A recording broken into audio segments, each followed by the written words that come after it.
सनातनियों के सिर पर शिखा क्यों होनी चाहिए? सिर के पिछले हिस्सा में शिखा रखने की परंपरा भारत में सदियों पुरानी है। आज भी सनातन परंपरा को मानने वाले बहुत से लोग अपने सिर पर शिखा धारण करना पसंद करते हैं। आइए आपको बताते हैं कि इसके पीछे का वैज्ञानिक कारण क्या है, क्यों रखना चाहिए शिखा। शिखा रखने के पीछे का विज्ञान। मस्तिष्क के सबसे अहम हिस्से को सुरक्षित और गर्म रखने के लिए रखी जाती है शिखा। सुषुम्ना नाड़ी सुरक्षित रखती है शिखा। शिखा रखने से ज्ञान और बल की होती है प्राप्ति।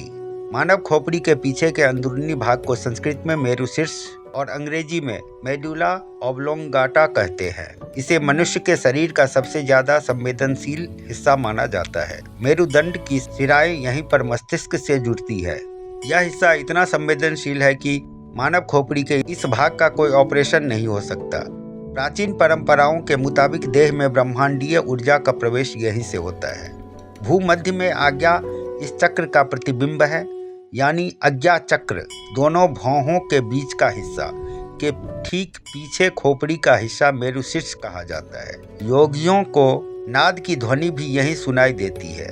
सिर का यह हिस्सा ग्राहक यंत्र रिसीवर का काम करता है, इसीलिए शिखा रखने की प्रथा बनाई गई, जो कि रिसीविंग एंटीना का कार्य करती है। शिखा धारण करने से यह भाग अधिक संवेदनशील हो जाता है। योग और अध्यात्म को समझते हुए जब आधुनिक प्रयोगशालाओं में शोध कार्य किया गया तो चोटी के विषय में बड़े ही महत्वपूर्ण और रोचक वैज्ञानिक तथ्य निकलकर सामने आए। असल में जिस स्थान पर शिखा यानी कि चोटी रखने की परंपरा है, वहां पर सिर के बीचों बीच सुषुम्ना नाड़ी का स्थान होता है, यानी आज्ञा चक्र और मेरुशीर्ष के बीच एक रेखा खींची जाए तो उसके ठीक बीच में सुषुम्ना नाड़ी का स्थान होता है, खोपड़ी के अंदर और शरीर के बीचों बीच। शरीर विज्ञान यह सिद्ध कर चुका है कि सुषुम्ना नाड़ी इंसान के हर तरह के विकास में बड़ी ही महत्वपूर्ण भूमिका निभाती है। शिखा रखने की परंपरा सुषुम्ना नाड़ी को हानिकारक प्रभावों से तो बचाती ही है, साथ में ब्रह्मांड से आने वाले सकारात्मक तथा आध्यात्मिक विचारों को ग्रहण भी करती है। योग शास्त्र में भी इरा, पिंगला और सुषुम्ना नाड़ियों की चर्चा होती है। इनमें सुषुम्ना सबसे अहम है, क्योंकि यह ज्ञान और क्रियाशीलता की नाड़ी मानी जाती है। यह मेरुदंड स्पाइनल कॉर्ड से होकर मस्तिष्क तक पहुंचती है। इस नाड़ी के मस्तिष्क में मिलने के स्थान पर शिखा बांधी जाती है। शिखा बंधन मस्तिष्क की ऊर्जा तरंगों की रक्षा कर आत्मशक्ति बढ़ाता है।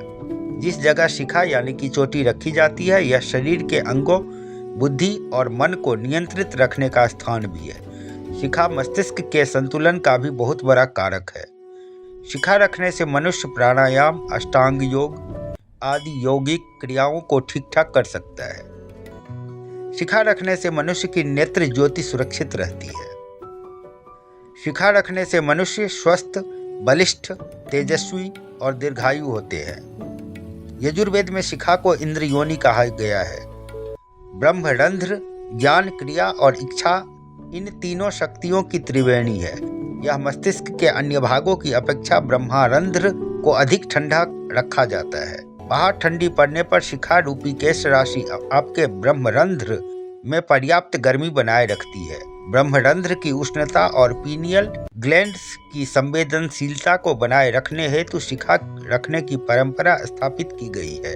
पूजा पाठ के समय शिखा में गांठ लगाकर रखने से मस्तिष्क में संकलित ऊर्जा तरंगे बाहर नहीं निकल पाती है।